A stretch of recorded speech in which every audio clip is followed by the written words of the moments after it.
Welcome to Lynn Cullen Live, talk radio without the static. Email your questions and comments to lynn@pghcitypaper.com. And now your host, Lynn Cullen. Well, welcome to almost mid-April. Gosh. Remember in the winter when the days would just crawl, and now that it's spring, they seem to be speeding up? Must just be my head. April 12th, ladies and gentlemen. It's a Monday, a rather dreary one, but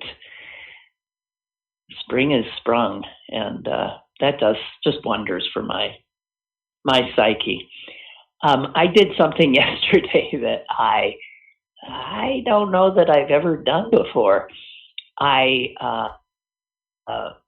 watched about, it wouldn't have been 3 hours. I watched almost 3 hours of the Masters tournament. That's golf, ladies and gentlemen. I mean, golf, which I find the most boring game.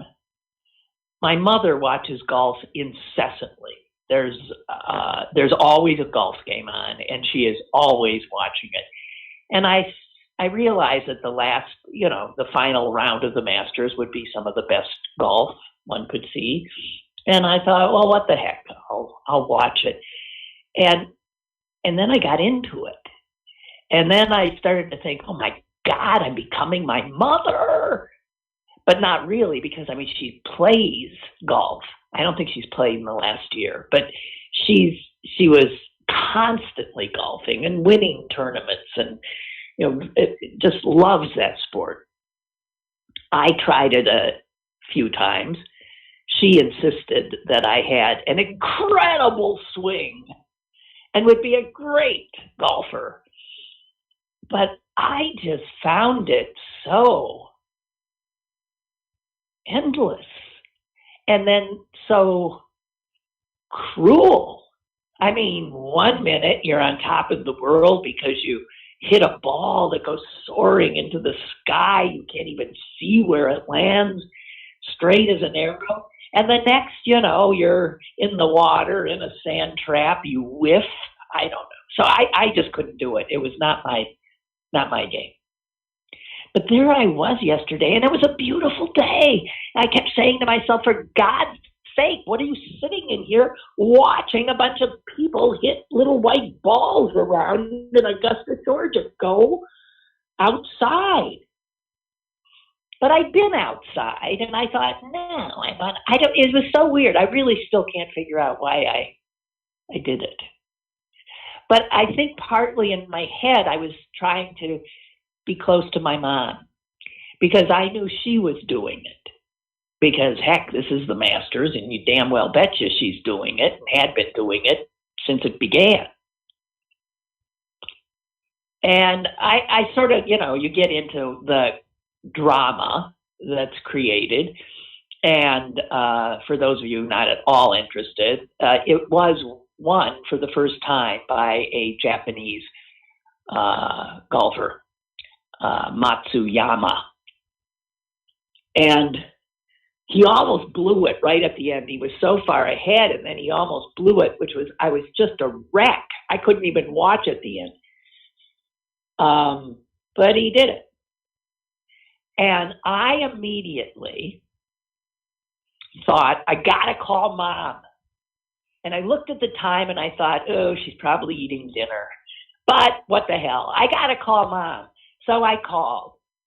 The phone rings and rings and rings and rings. And finally she picks up. I said, Mom, you won't believe what I did this afternoon. I'm becoming you. She laughed. And then I said, I watched the Masters. And she said, oh, who won? I said, who won? You mean you didn't watch? Well, no, I was watching a little bit in the morning, and then now, and I have company now, and I thought, well, screw this. I felt so, you know how you're sure that of what's happening. I was so sure we were going to have this wonderful conversation about what who won. Jeez. She's watched every Masters for the last, 75 years. Who won? All right. Sorry. Speaking of my mother, I will be driving to Green Bay, Wisconsin, a much longer drive than I care to do, but I'm doing it so I can take my dog. And this will be the first time I will have been able to give my mom a hug for, almost 15 months, which is the longest time in my life and in hers. So I'm really excited. I'll be leaving. This is just some information I got to give you. I got to leave Thursday morning. So we're only going to do Monday, Tuesday, Wednesday shows this week. But then I intend to just pick up from Green Bay starting on Monday again. So this Thursday show is the only one I'm going to be missing. So that's that. Okay. Yes, I'm joining all those fully vaccinated people, desperately trying to reclaim parts of their existence. Oh, I wanted to say that at the end, when this Japanese guy, Matsuyama, won, he was very, subdued, and a lot's been made of that. Japanese culture, he's a shy guy, blah, blah, blah, blah, blah. The pressure on him was so intense. But I think the reason when he hit the final putt in that he didn't, have this huge smile and a triumphant fist in the air like we Americans do, was because he'd almost blown it. And it was a sort of a really, he played the last three holes like really badly. So I think he was really unhappy in a way. And then he realized, what difference does it make? I still did better than anybody else. And I won. Anyway, but when his caddy, his caddy, who was also Japanese, replaced the flag on the 18th hole, the final act of the tournament. He put it in the hole. He took off his hat and he bowed his head to the pin, I think. And I was blown away by that simple gesture. I don't even know what it meant, except it looked like a gesture of such sort of respect. I don't respect to the game, respect to the hole. I don't know, but you realize that there are cultures, and Japan certainly among them, that have, these rituals that people adhere to. That to my Western eye, it looked like respect, and I loved it. I loved it, and it reminded me of something I'd read, I don't know, maybe a month ago, that I had wanted to share with you, but it's a similar thing, and then I never did. But it had to do with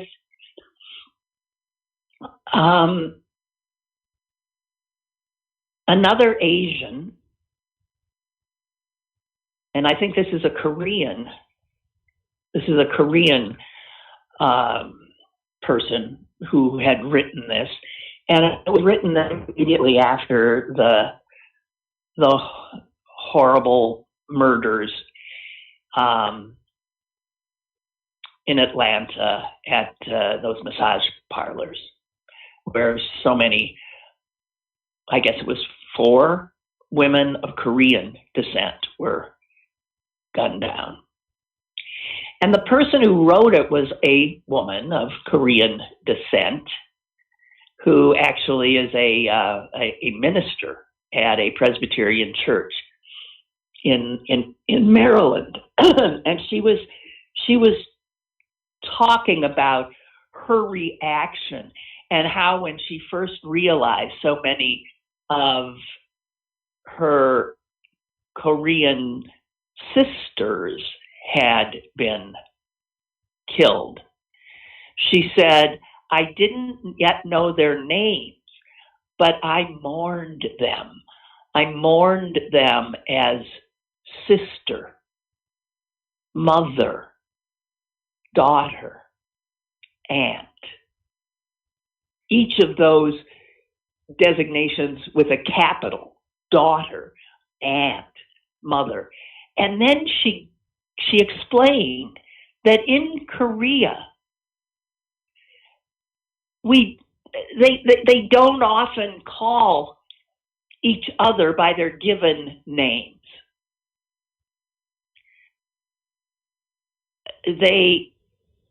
You are called by what you are to the others in the family. So she was the eldest child in her family.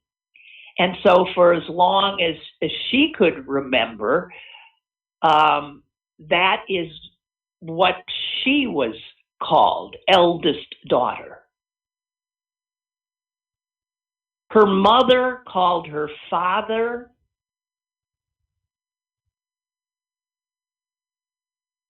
her name is Mihi. Her mother called her father Mihi's father, not his name. Once he became a father, he was Mihi's father. And her father called her mother Mihi's mother. That is how they spoke to each other.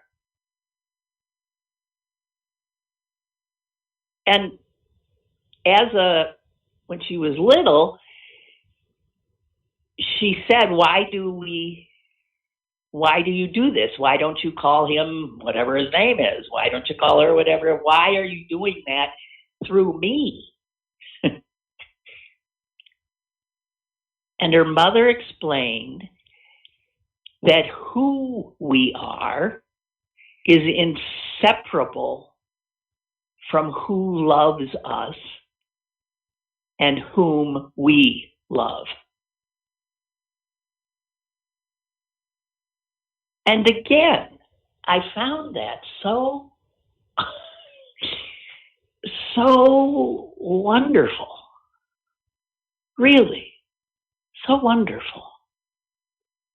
And it would connect, it solidifies a sense of, yes, family and belonging. And I don't know, I love it. You can see why Westerners are often drawn to so many aspects of Asian culture, Asian religion. It is unlike our own. There is no doubt.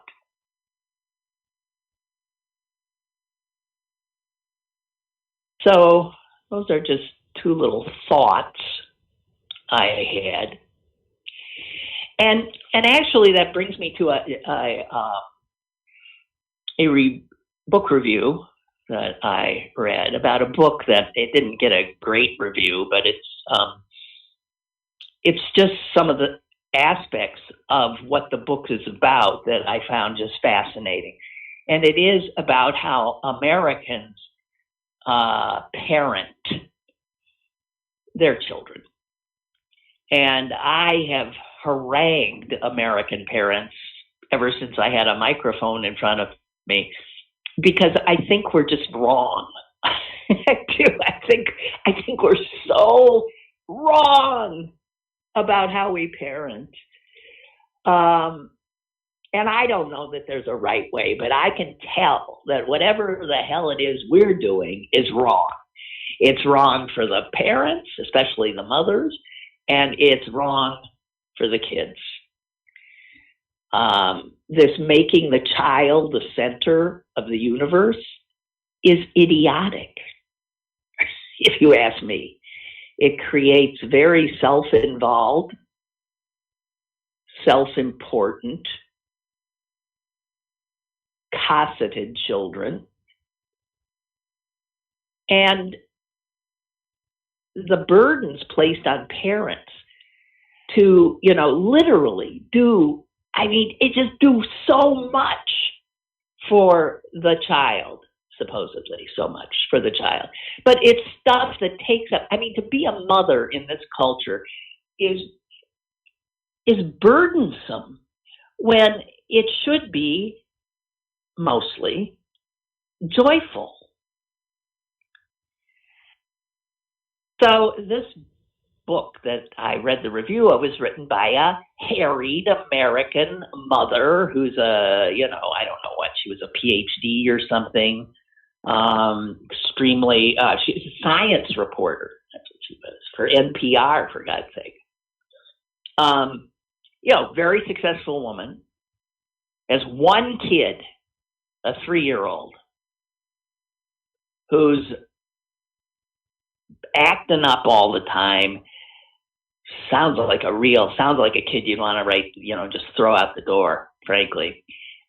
She said that she has tantrums, she slaps, bites, won't put on her shoes. And this, highly capable science reporter mother obviously felt guilt that somehow she wasn't doing it right. So she began looking into other cultures. Is there something we're doing wrong? Because she, as a science reporter, had been around in the world, and she recalled how once when she was covering, I think it was an Ebola outbreak in somewhere in Africa, I'm not sure where, how she had noted that the children that she saw in the cities, in the villages, were incredibly kind and helpful and sweet. And to her, it stood out because they seemed different. They seemed happier than American children. And remembering that, she thought, how about if I go and look at how these other people, not westernized culture, how they raise their children. And so she did, and that's what the book is. But it's so obvious. It's just like, yeah. She goes to Mexico. She goes to Tanzania. She goes to, I don't know where. She's all over the place. And what she finds is that in these cultures, little children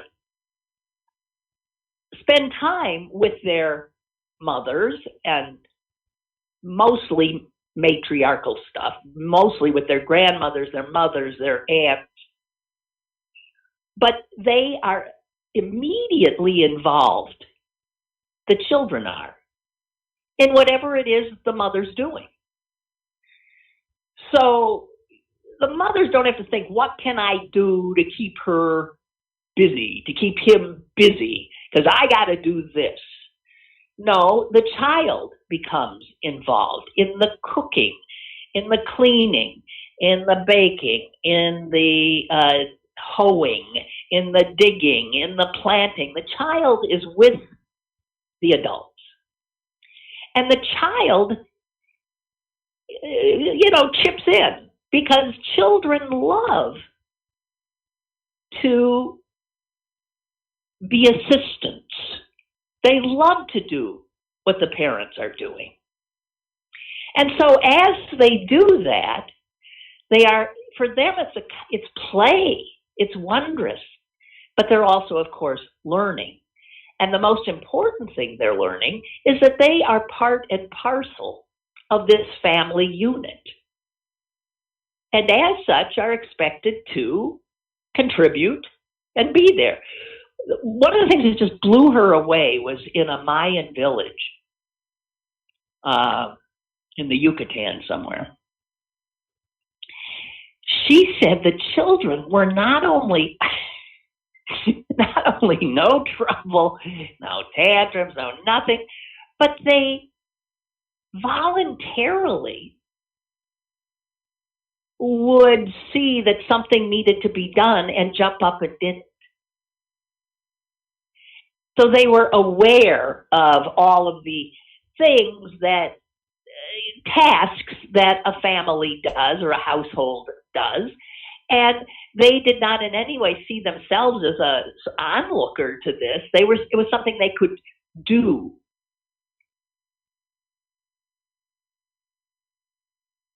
And the thing is the adults, watched as the kids offered up their help, but they did not intercede much at all, not with high praise. Oh, look how you're doing that. Oh, aren't you smart? Oh, look at that hard work. None of that crap that we do. And none of that, no, that's not the right way. None of that. There's no correction of the child. There was no praise of the child. And eventually, through repetition and doing and watching and observing, the kids develop these truly useful skills. And then, of course, just naturally pitch in because they're part of this functioning family unit.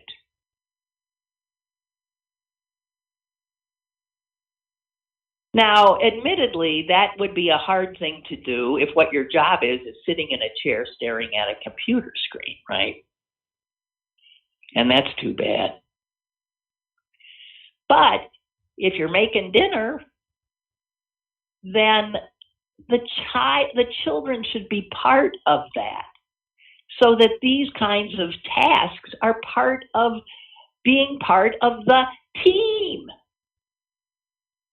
And American parents, just constantly and needlessly exhaust themselves dreaming up activities, right, for their kids, where all they have to do is live their normal, productive lives and let the kids come along, learning as they go. And she also saw in a lot of cultures that when young kids do misbehave, they are not engaged. A child screaming and yelling is not then screamed at, because the sense is that what's the good of that? You scream at them, you teach them to scream. So when children are unruly, they are ignored. And it's the exact thing that you would, of course, do training anything, a dog. If you reward bad behavior by giving your attention to it, you're just creating more bad behavior. You really are, right? And if you just simply walk away, you do that, I'm gone. Why don't we understand this sort of like basic stuff?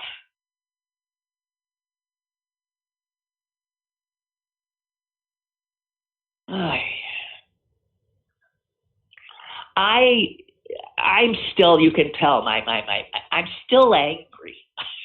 I'm still angry from when I became a mom and late in life. I was 44 years old when I became a mom, and I was a single mom working two jobs. I had a job in television at the time, and I had a job in radio.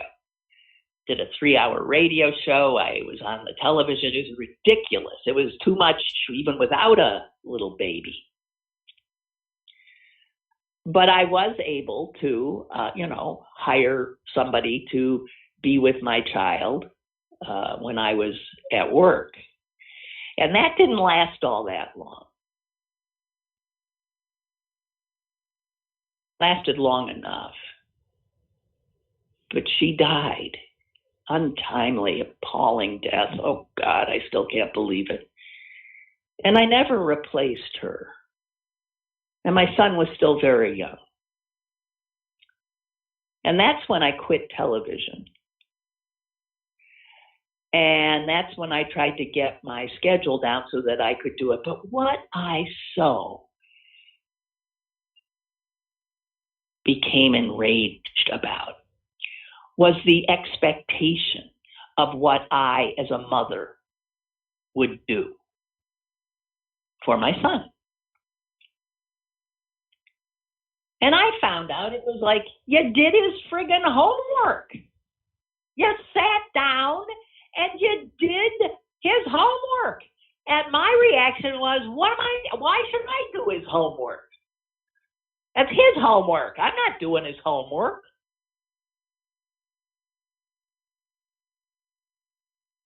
And I should be enrolling him in this thing and that thing and the other thing, which would make my life insane. So I'd go from work to racing around, and not let him out of the house to run over to some other kid's house.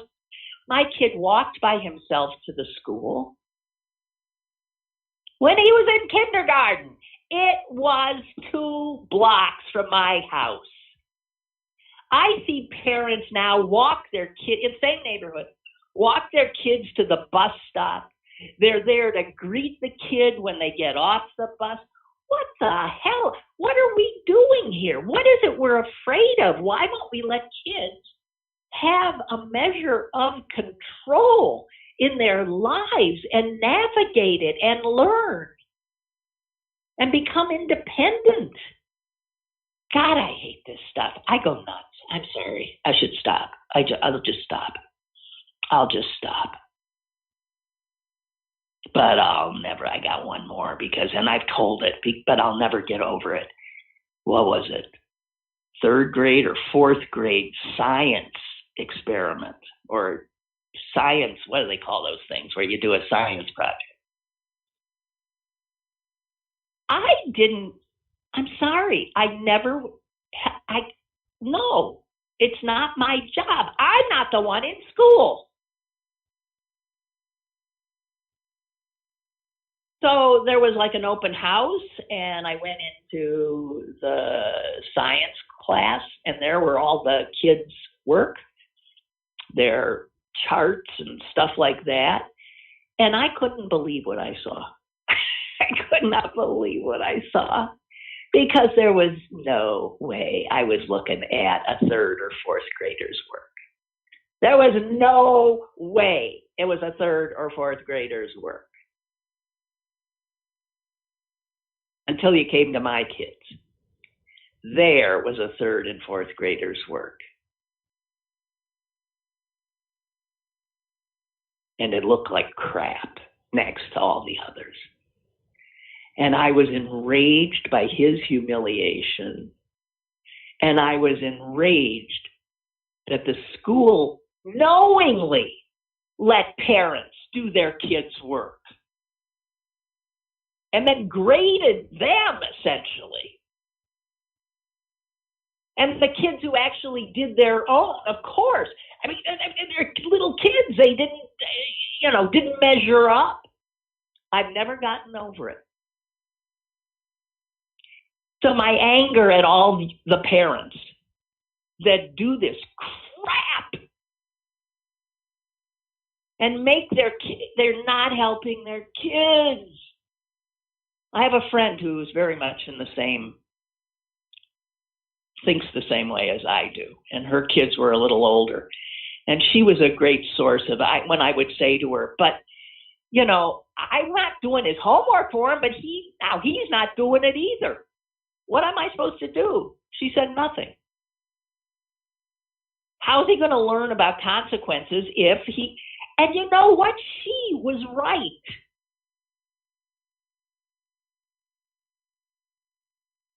You don't cover for him. You don't run interference for him unless you want to create a hobbled, needy human, which I don't think is the idea of parenthood. Just saying. Okay, I'll stop. I'll just stop. But I think we see, no, I won't. I think I see the result. And we see the result in all these snowflakey, have to be given trigger warning kids that are now in their 20s and 30s. And I'm sick of it. Look what we created. A bunch of self-involved, snowflakey, they're not strong people. They're constantly bitching and whining and moaning. I don't like them. Sorry. Okay. What we got here? No one wants to talk about what I'm talking about. I don't blame you. Okay. Roger writes two things. First, thanks for cluing me into Obama's whistles when he says S's. I'm sorry, and I'll never do it again, because now Roger writes, I'm still enjoying him and Bruce Springsteen in Spotify's Renegade podcast, but it is now distracting. Oh, God, Jesus. I can't do it. He whistles. His S's whistle. And they always did. I mean, they did try, and I love the guy, but the whistle, I don't know what, it hurts my ear. I can't listen. Okay, second, Roger says, did you watch CBS Morning? No. Interview with John Boehner. He said current Republicans have no platform that they're standing on except saying no. Well, what's he been doing, listening to my show? They have none. That's why they didn't even bother writing a platform last time around. He said that Trump was a result of extremists, beginning with the Tea Party, who are unwilling to negotiate, and that compromise is a sign of weakness. All true, all true, all true. But I do have to say this. You know, Boehner was a part of that transition. He didn't like it. He didn't like these little Tea Party creeps. But I mean, I don't know. I didn't think of him as somebody who was like standing up and calling him out or anything. Oh, I've got callers. I didn't even realize that. I'm sorry. Go ahead. I got two of you, so I'm not sure. Go ahead. Hello. Hello. I ended up calling back because she said, nobody wants to talk about what I'm talking about. I said, well, let me try calling back. I'm sorry. I was sitting there holding, switching what I was going, my points as you were going on. Like, I'm going to stop and we go to something else. And I went, oh, yeah, that's a good point. But the last one you said about the, well, first I was calling because I was going to compare, the raising of child to like, training a dog. But you said that, and I'm like, okay. That's how it sounded. I said, she got that. I said, that you can go to the dog whisperer and learn. That's exactly what you do when you're doing, you're dealing with a dog. Right. But then you ended up with the triggered kids. Oh. But the same thing happens on the other side. The entitled people walking around carrying guns and shooting people because they're entitled to have a certain lifestyle and they're not getting it. You know what I mean? And so, it's like on the other side of it, that's the same, it's a left and right version of the same creation. Yeah. Of the same screwed up, self-important, self-centered American Yeah, we're just kids. Well, they're now they're adults. They're like in their 20s and 30s. Mm-hmm. Yeah, and that's it. Those are the ones. Because as you were talking about your son, I'm thinking, and I bet you he's well balanced. He's a balanced. Oh, kid. I mean, he's totally independent. My God, I don't, totally independent, and because he fended for himself. I mean, as a child of a single parent, you end up doing more of that, and as an only child, I guess you probably do too. But God, all of this racing around, doing for them, getting them here, getting them there. I look at these parents and I think they're in a race with the other parents. It's this unbelievable peer pressure. There was, because as you were talking, I said, because I was bringing up pets, and then you were talking about the children's. Pets and children have become accessories to who you are. That's right. Yeah. Even pets have become accessories. They're no longer pets. I'm like, whoa. No. People walking around with their designer dogs, and it's like, what the heck? And they even call them my four-legged child or something. Yeah. And they treat them that way. It's why it's a huge industry. We are some sick people. We got a sick culture. And I have a dog who I love to death, and I know you love your dog. Oh, Drew was my dog. I have that dog has not been matched. I have I'm gonna be baby or puppy sitting my nephew's dog when they go on vacation next month, and it's a puppy, and and of course I told them it's a German Shepherd mix. I said, when this dog gets big, I'm not taking it. Because I know them. You know what I mean? It's like it's this cute puppy. It's like this German Shepherd mix. Well, I'm having a problem house training him, Clarence. I said, when you guys come on vacation and come back, I'll have him house trained. I said, but when you guys, when that dog gets big, I'm not taking him. I'm warning you. You better take care of this dog. So yeah, but that's it. The boy, one of the boys wanted a puppy, and he got him a puppy. I said, why don't you give him like a beagle? But well, God help you for being the one that I have not house trained a puppy in I don't know how long. I have not gotten a puppy. Whatever puppy I got the last one time around did me in. So I've always gone for grown dogs. See, I have this friend. She used to manage Washington area Humane Society, and she taught me how to do this stuff. She's like really, really good with animals. But it takes time. You can't be, if I was somebody working 8 hours a day, I wouldn't be able to do it. It takes a lot of time. You basically have to spend a few days just sitting there watching your dog, watching their actions and all this kind of good stuff, and being ready, being ready to take the dog outside. You have to sense. You have to know the dog, the way the dog acts. Yeah. Right. Yeah. Well, unbelievable. Well, I'm sorry I kept you hanging so long. But I wasn't mind. I can still listen while I'm hanging on. But when you said, she said, nobody wants to talk when I'm talking. I'm like, oh my goodness, I'm sitting here waiting. So I hung up and dialed back. So the other call might also be me too. So. Oh, it might be. We'll see. Yeah. Hey, thank you, Clarence. You're welcome. Thank you. Okay. Bye. Bye. Hello. Is there another call, or is this Clarence too? Hello? Not Clarence. It's not Clarence. No. It's not Clarence too, or either. Or either. Hey, Lynn, you were talking about kids. Yeah. And I remember when you got off the plane at the airport and TAE Television was there to greet you. I think Sally Wiggins interviewed you when you had Sam. No, they weren't there when I got off at the airport. They came. No, but Sally did do a piece shortly after I came back. Yes, from Bolivia. She did a piece on me. Yeah, and Sam. All right. Well, something else. Earlier you were talking about respect. Yeah. I spent time working at Bell Telephone, and we had this big meeting, and they were talking about calls and blah blah blah.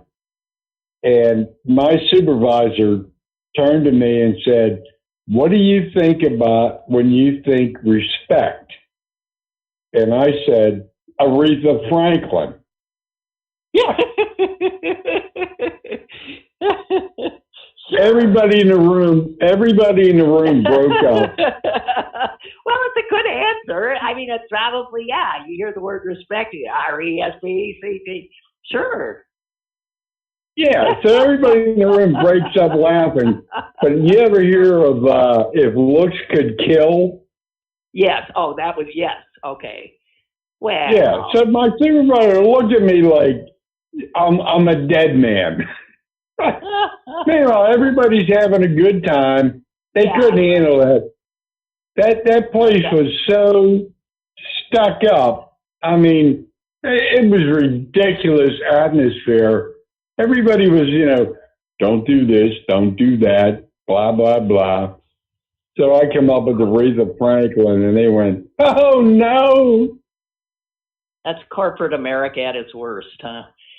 No You got fun, that right. just rules, right? Oh, God. Exactly. Yeah. All right, that's all I got. Bye-bye. Okay, bye. Bye-bye. And let's see, Milton saying, you haven't mentioned this, so I'm not sure if you got to see it. No, I didn't, and I intended to. Why did I forget? If not so pleased, it was a well-produced biography as well as a touching tribute. And this was a PBS show, American Masters, on a guy who I just thought was the greatest, Oliver Sacks. Oliver Sacks. So thank you for sending me the link. I'll watch it now. I will. What did I do that I got? I can't remember, but I often tell myself in the morning when I see what might be on TV, you got to watch that. And then by the time the evening comes, I can't remember.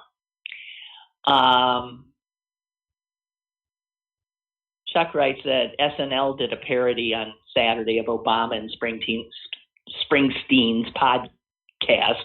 I was hoping they would include the whistle in the impersonation. No, nobody does. A lot of people impersonate him. He's easy, I think, although I can't impersonate anybody. But they don't. I don't know why nobody picks up on the whistle. Oh God. And I'm sorry about that, because what I did to was it Roger. When you point out something that is annoying to you that other people have not noticed, and then they notice it. I mean, it's happened to me too, where someone will say, "God, do you believe this?" And then all of a sudden, that's all you can see or hear. We should probably keep these little peeves of ours to ourselves. Chuck also writes, I find the Boehner interviews very interesting. There was a time when the sight of him made me nauseous, but I'm finding him more palatable in these interviews. I think being Speaker of the House transformed him into a person he didn't recognize anymore. I think he began drinking heavily. He got to the point where he hated himself and his thankless job. Well, at least that speaks well of him. I don't know. I mean, you can recognize in him like a human being, which is more than you can say for somebody like, I can start naming names here, but a lot of Republicans now, you cannot identify what seems to be, the kind of human qualities that we share and that, we're drawn to. Oh dear. There's so much to talk about, and as usual, I'm not quite sure where to go. This new Minneapolis police shooting, they've killed another young black man, 20 years old. Stopped him in his car, and he's dead. They stopped him in his car. The reason being, did you hear this? I can't even I can't even process this. This is 10 miles, a suburb of Minneapolis. And this happened in the afternoon. He was stopped. It's the reason he was stopped in the first place that just blew me away. He was stopped because, is this true? I mean, I'm literally looking at the story again because I think I can't believe it, what I read.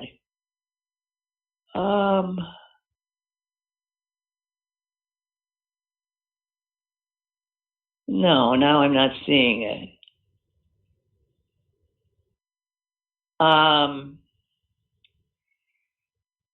Oh, darn it, is what I thought. This is it. Here it is.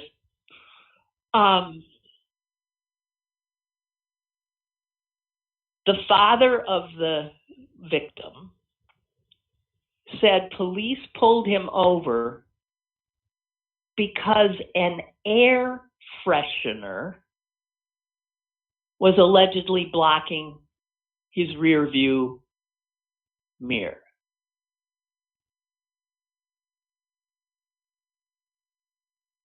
You got to be kidding me. You got to be kidding me. You know, a lot of people, and I have noticed more black people hang these air fresheners from the, yeah, right?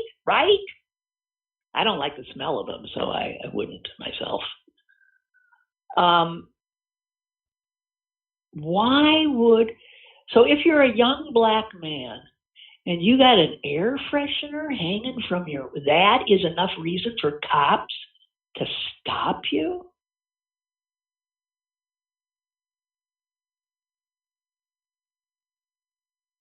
And then it complicates it a little more. When they stopped him, ran his license and stuff, they found that there was an outstanding warrant. Now, I don't know what it was for. But what the hell? The ACLU immediately called for an investigation by an outside agency. And it says, you know, what the ACLU said is exactly what my just dumbfounded reaction was. Is the ACLU statement is, we have concerns the police appear to have used dangling air fresheners as an excuse for making a pretextual stop. That's not something that happens to white ladies like me. A pretextual stop, something police do to target black people. He was headed to the car wash.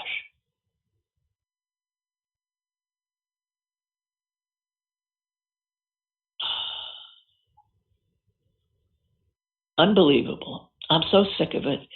And then there was that horrific thing, which I think happened last year, but finally got video came out. I'm not sure if this was in Virginia, of a soldier in his, you know, his uniform, also stopped, apparently because they couldn't see his back license plate, which was there. He'd done nothing. And he ended up, guns drawn on him, terrorized. He actually said, with his hands up to the cops, of course, black, of course, he's black. They said, get out. And he said,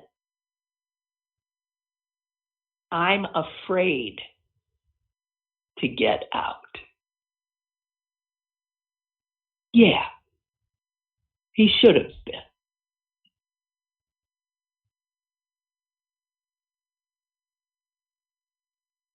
He's alive, but he was pepper sprayed and terrorized. And as far as I know, he's never charged with a damn thing. And I saw in today's paper that he's suing the cops, and the cop who pepper sprayed him has been fired. What is with these police? Now that they know we're all watching.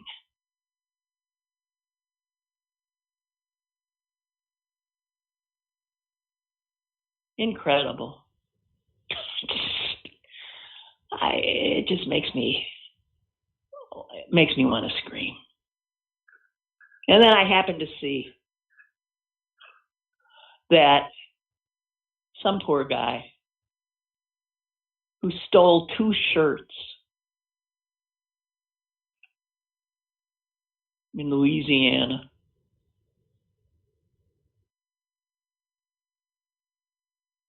has finally been released from jail. You know how much time he did for stealing 2 shirts? Black man, okay? Stealing 2 shirts, black man. And he had a few other, like, stealing 2 shirt kind of things. He was not like a violent offender, but he had done some shoplifting before and stuff like that. So you know what they gave him for the 2 shirts, which were recovered immediately? 20 years. I'm looking at a picture of him. They just let him out. He served the full 20 years for 2 shirts.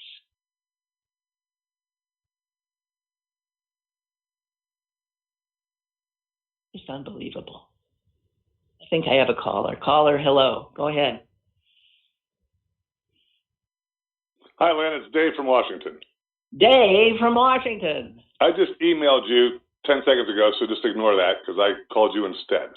The air freshener hanging from the rearview mirror. Yes. That's because they smoke pot in the car. It's a thing they do. I don't know why. Well, it's a thing that they do. So cops see that. They've got marijuana in the car. They pull them over. Whether that's a good reason to shoot them or not, that's a different story. But that's what the air conditioner or the air freshener is all about. The Army guy who got pulled over and maced, put me on his jury. I'm going to award him $100 only, nothing more. He could have solved that problem in 10 seconds by getting out of the car. They didn't charge him with anything because he didn't do anything wrong. So they would have taken him out, done whatever, put him back in the car, and let him drive off. And this whole thing would have been avoided.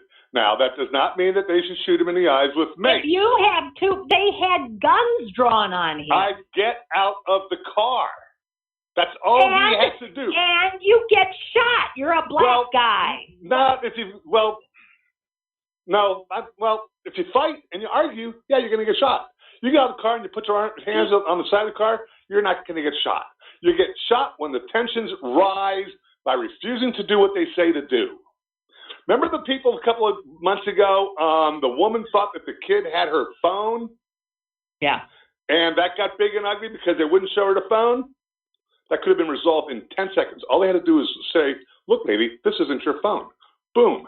No issue. That's all they had to do was show her the phone, and the situation is over. And then she can go on and become a little fool and somewhere else. But that situation is resolved instantly. All this guy had to do was get out of the car. They would not. But you do understand. You do understand why a black man in that position. Yes, I do, and that's also why he drove to a safe space, a safe spot. They pulled him out. Originally the lights went on about a mile down the road, and he got to a gas station. Yeah, right. He drove nice and slowly to. I don't know if he turned his blinker, his flashers on or whatever, but he went to where he felt safe. And he's, just hold your hands up. Get out, lean against the side of the car, let them do their thing. Yes, it's humiliating. Yes, it's demeaning and it's wrong, but it is better than what happened. So that does not give them the right to shoot the guy in the eyes with mace. So I'm going to rule in his favor, but because he escalated the situation, I'm only going to give him $100. Okay, well, I would give him more, and he did get something accomplished. He got rid of that cop.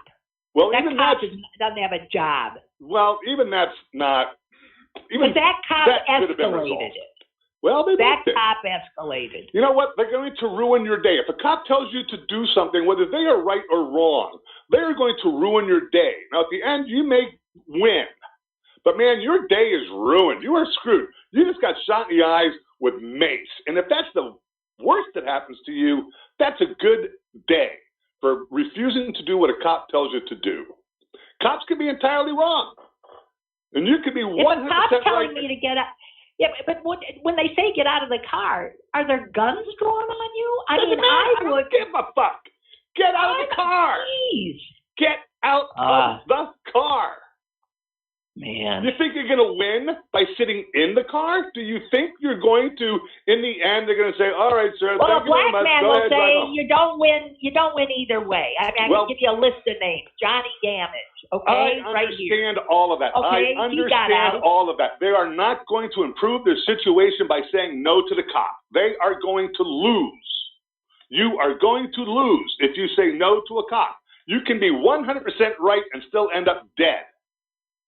Get out of the car. They tell you to lay down, lay down. Sue them later on. As long as you walk out of there alive, you can still sue them. But when you say no to a cop and the tension rises, you stand a far greater chance of getting, ending up in far worse shape than just getting maced. That's my whole thing about this. I'll give the guy $100. But I'm... Get out of the car. I'm going to argue that the real answer here is to train police always to de-escalate. Absolutely. Instead of escalate, all they do is escalate. So the next time this happens, okay, well, I'll tell you what, sir. I'll get out. First, you go take this training, and then come back and we'll resolve this situation. That does nothing to resolve the situation as it's happening. Yes, I agree with you. Cops need to learn how to handle these things better. But when that situation arises, you are going to lose. If you do not. And what was his, but I don't understand though. I'm serious. Hang on here. Yeah. He was pulled over. Why? Because they said he didn't have a license plate, but he did. Right. He did. So once they see that he did, they don't say, I'm sorry, sir. We thought you didn't have a rear license plate.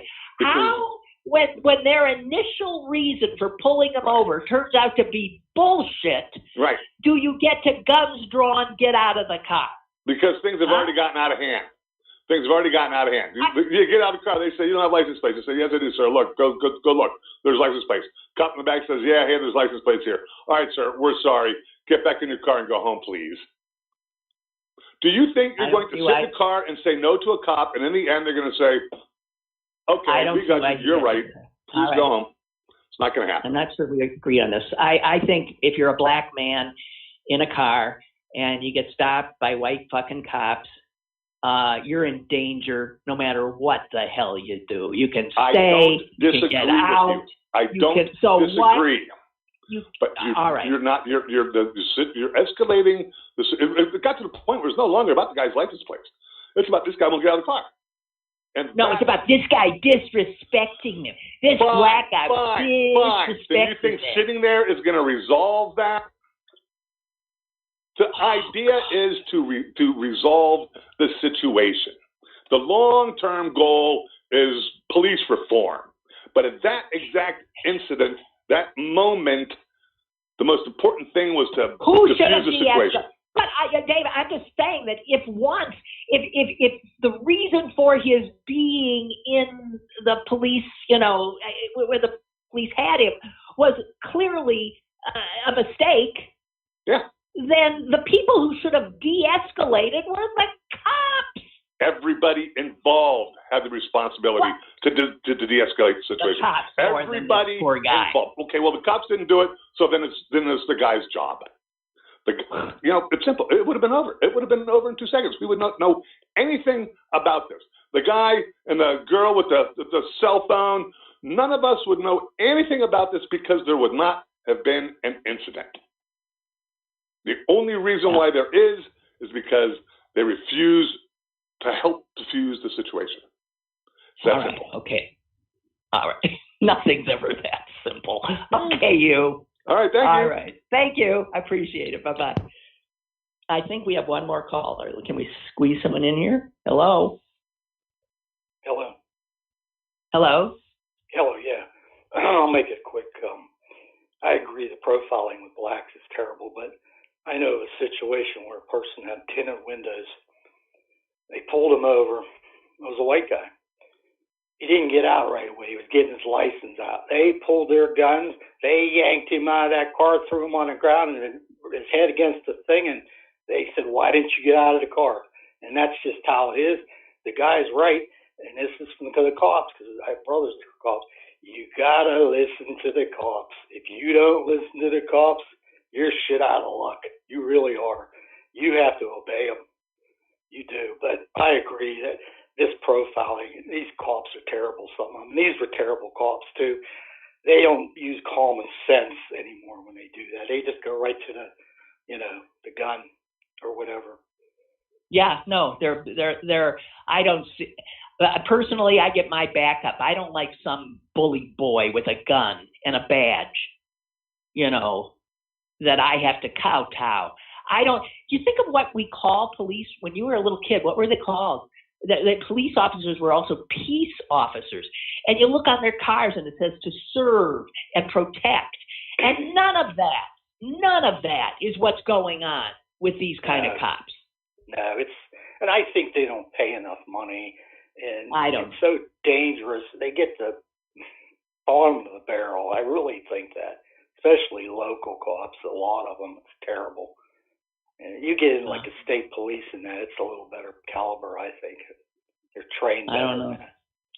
I don't know. I see cops now, and I don't have the sense I used to have anymore. I look at them and anyway, it's good.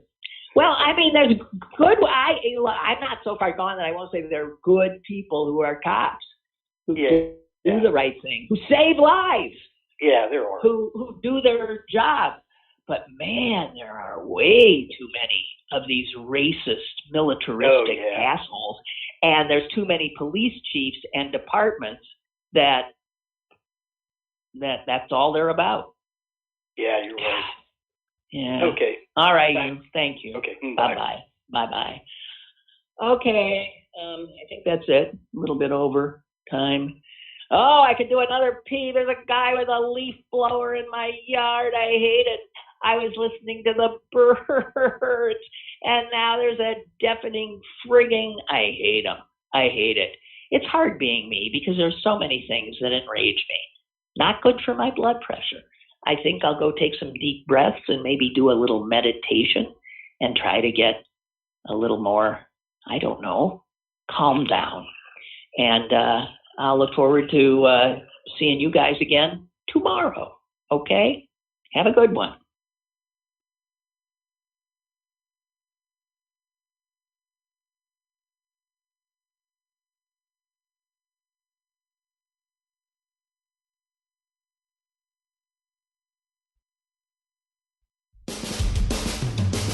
Lynn Cullen Live, Monday through Friday from 10 a.m. to 11 a.m. and archived at pghcitypaper.com. The opinions expressed on Lynn Cullen Live are those of the host and do not necessarily reflect the viewpoints of Pittsburgh City Paper or its advertisers.